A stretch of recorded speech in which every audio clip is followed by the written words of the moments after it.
eventually filled with the religious thought. Yes. Yes. I mean, look, the Janissaries. So Brother Mahmoud, he basically, Mahmoud is the name? Mehmed.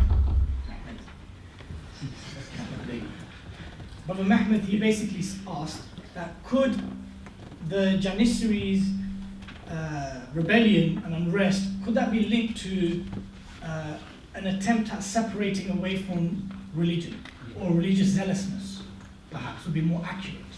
Because I don't interpret the Janissaries' uprisings and rebellion and unrest to be necessarily about religion. It was about their zealousness. Remember I mentioned that the Janissaries were very ideologically driven, and they saw their existence and their duties as a religious obligation, one which actually many later on they saw themselves as a greater responsibility than the Sultan himself. Yeah?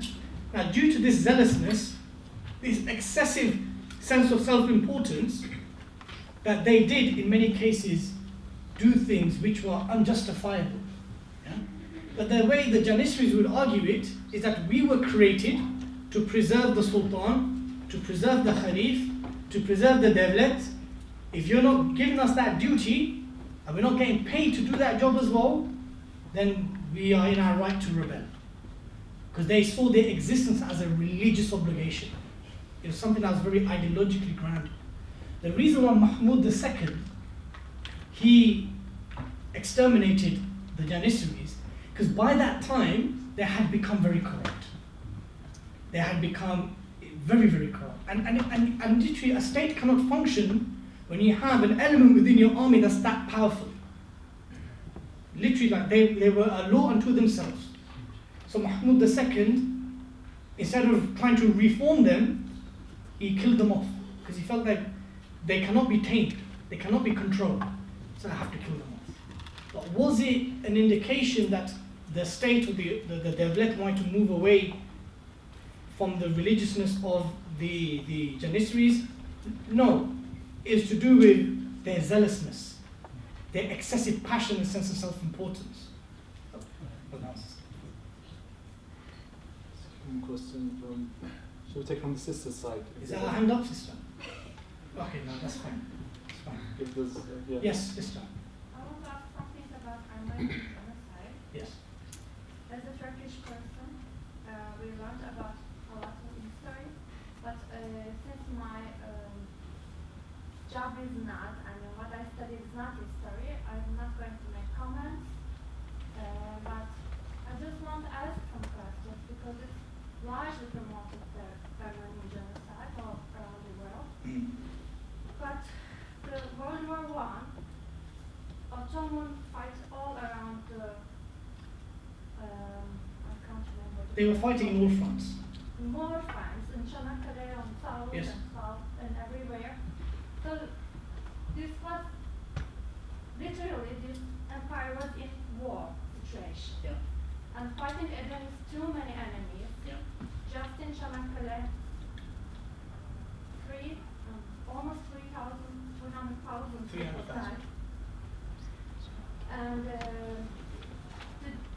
you mentioned the nationalism movement that Armenians were trying to claim their independence, and we know from history that they started to some cooperation with British and French. So they were already something started before them, and it's claimed that in 1915 the genocide happened. But on Turkish side, because of Armenian gangs, Turks were lots killed as of well. Turkish Were killed as women well. raped, killed, and it was together. So in my personal opinion, I think there should be a question in the war situation: could it be really genocide, or if they were exiled? If you want to kill everyone, why do you exile them? So this is the question I want to mention, and I want to ask everyone. Okay. So the sister basically you reiterated basically what I said. Am I correct in understanding? So look, the sister basically said, look, if the Ottoman state was literally in a state of warfare in all fronts, how is it practically feasible to carry out a systematic genocide of the Armenians? That's the first question that the sister posed. How is it possible? It's something I pose to you all as well. The second element, the second aspect of the Armenian genocide, or what is understood to be the genocide, is that if treason was the charge against the Armenians, or collusion with the enemies of the state who they were in war with, you are colluding with the states which your state is in war with. If that was the charge and exile was the punishment, it has to be understood from that perspective. It has to be understood. If you're going to try to have an objective and open thinking about this, mindset about this, it has to be understood in that way. And we also need to just be very, sometimes you'll find that those who want to talk a lot about the Armenian genocide forget very conveniently the many, many genocides which the Europeans committed. It's not that we're saying tit for tat, oh, we did this, we did that. No. The point here is the Armenian genocide is something which is objectively and even statistically till date has not been fully quantified. Yeah? Whereas the Bengal famine has, under Winston Churchill, where 3 million Bengalis, mainly Muslims as well as Hindus, died because Winston Churchill held back the rice reserves for the war effort. Where people in the Congo were exterminated. Internment camps in many parts of the world. So sometimes when those who throw that accusation of the Armenian genocide, the correct thing to do is, until further research, I'm not going to accept your narrative, and nor am I going to defend it. Until I'm in a position to respond to you, I will. But it's rather convenient that we tend to whitewash the many genocides that did take place in Africa, in Asia, and other parts of the world. Again, this is not a kind of, to say, don't say about the Ottomans because Europeans did this, no. It's just you need to understand, we need to overcome this mindset. We need to overcome this mindset that Caucasian European powers could do no wrong. And that all faults lie with those who they were at war with, who just happened to be from a different culture, religion, or race.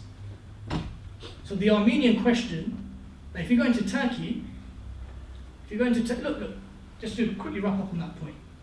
When India and Pakistan partitioned, loads of people died. Muslim, Hindu, and Sikh. Loads of people died. When Cyprus split, many Cypriot Greeks and Turks died. So when these things happen in history, where there is a migration of people or exile of people, people die. I'm not trying to talk about it in a way and belittling death. Wallahi Allah. But the things happen. But we just need to call out disproportionate blaming when that happens. Yeah? We should be able to do our own research and read from primary sources about what actually happened. Jazakallah khair. I think I'm afraid we might have to end it. Why, we have to leave? It's 35 minutes over time. Unless you... Do you have to leave? We don't have to leave, but I'm afraid that... Okay, ask a question. Yes. Yes. Now, to make a point now, we like to go up the Armenian side because there's I'm in a recent discussion with my issue, but I'm 21, so I was actually and I was actually really excited to come to university and have a more diverse education than I previously did in the classroom and that's why I left education. And then when I started my degree, I realised this overwhelming, it's like shoved down the throat, colonialist version of history, colonialist version of how political events went down, and they don't teach political events through politics, they teach it through individuals, and the way they manipulate it, it's like clear as day that they are manipulating history and spoon feeding us this situation. Now all through school, all through my degree so far, not once have they brought up the Ottoman Empire, not once have they brought up the 1,000 years of the Dark Age, otherwise known as the Islamic Golden Age. All of that is completely wiped out, not mentioned once at all. And then and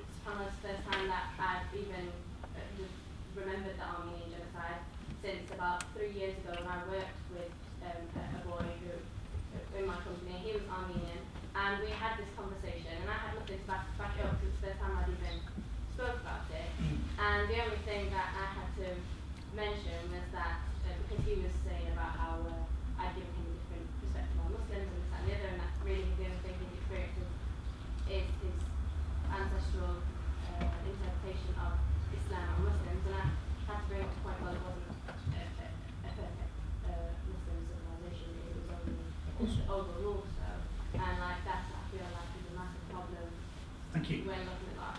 So basically, the sister is looking for that comment. So basically, you made a very general point about the kind of very colonial framework in how we understand history and how we taught it in academic institutions. That's a given. If we take the statement that the victors of history write history, if we take that, then for sure that absolutely makes sense. But even the birth of the Orientalist philosophy, whereby there was a literal dehumanization of anything that was non-Christian European cultures was dehumanized. It was made to look barbaric and regressive and uncivilized, and therefore the white Caucasian Europeans had to go out there and civilize the uncivilized. That reflects now in many academic modules and studies, whereby alternative perspectives from people of color, from different cultures and religions and races is omitted. And that's something which we should have a discussion with our teachers about. I think on that note, we'll call it a day. So tonight we'll have to have Dilly Hussain. Unfortunately, we have to finish in 40 minutes over time. Before everyone leaves, can I make some announcements, please? Can I make some announcements, please? Thank you.